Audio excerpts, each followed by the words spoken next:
Good afternoon. Excited to come off the big victory over North Texas and now get ready for Big Ten football. Another team that has a bye week, so it'll be a good challenge for us. And I think a lot of the prep work we had last week certainly should prepare us for a big physical attack this week. Questions? Brian, when you deal with a team maybe coming off a bye week, they may put in a lot of different things, or at least potential. But with Iowa, they may not put up with a lot of different things. This is it, deal with it. I mean, how do you approach that? Well, coming off North Texas, we certainly prepared. They're a very multiple team that can have one back, four wide receivers in the games. At the time, they had no backs and five wides, and then they could easily go with three tight ends. So we prepared for a lot of different personnel, a lot of different formations at times with Iowa. They're multiple as well, a big, strong physical team that you better be focused on stopping the run. And they've been pretty good throwing the ball this year. So it presents a challenge for us in that way. I asked Coach Wilson about this, but I know you don't want any busts on defense, any mistakes, but in the fourth quarter you had a couple of mistakes. How much of a silver lining is that, because those are teachable moments that you have to play? Absolutely. For 3 quarters, we played pretty good football. I think we had just over 200 yards allowed and 10 points, and then gave up a short field on one, and then also gave up a long drive. And had some busts, some communication errors, and so certainly that's something we focused on yesterday. Having practiced Sunday, we're able to work on those a few minor issues we had from a communication standpoint, some adjustments we put in at halftime and maybe didn't get the adjustments. We had some mistakes on those adjustments, but we were able to look at those yesterday, and it was good. Coming off a win, it's always easier to correct. What did you do to take advantage of Brandon Scherf? He's a top NFL prospect in the whole league.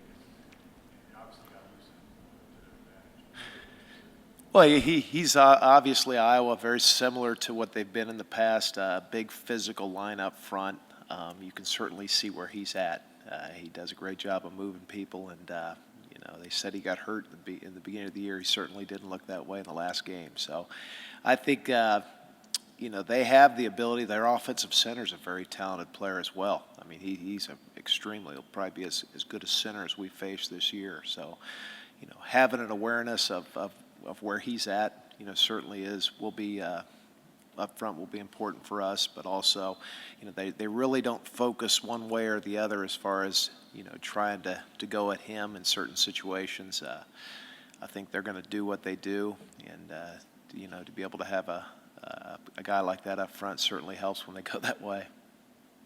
In the secondary, you had a number of instances where you had maybe a true sophomore, a true freshman, a couple of redshirt freshmen, guys that haven't played a lot. How important is it to be able to put them out there in meaningful minutes, just to get used to playing next to one another, just for their development today and going forward? Well, I think it's important. A lot of those guys are on special teams. A lot of those guys play a lot of snaps. We go in nickel personnel. We're utilizing Timmy Bennett as a nickel back. So there's a lot of reps to Donovan Clark to be able to get that experience.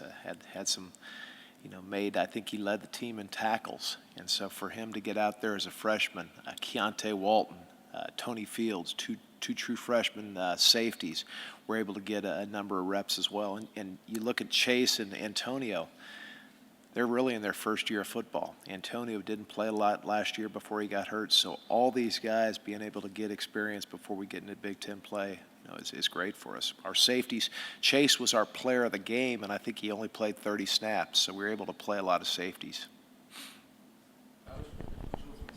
Playing a lot of those younger guys can kind of deepen the rotation to keep guys fresher later in the year. How much of an emphasis has there been on keeping guys' legs fresh, keeping guys fresh for games like this? Well, I think it's important, especially the type of football we're going to play. It's going to be physical, especially this week going on the road. You need to have fresh bodies when you're playing a physical attack like that, and throughout the Big Ten play, to be able to have guys as we get into the stretch. We have 2 big physical games coming up, and then we get a week off, a bye week. But being able to play these guys in our first 5 games, especially in the secondary, guys up front. Coach McDaniel rotates a lot of defensive linemen, so having those guys to be able to stay fresh, hopefully will give us depth as we get down the stretch in Big Ten play.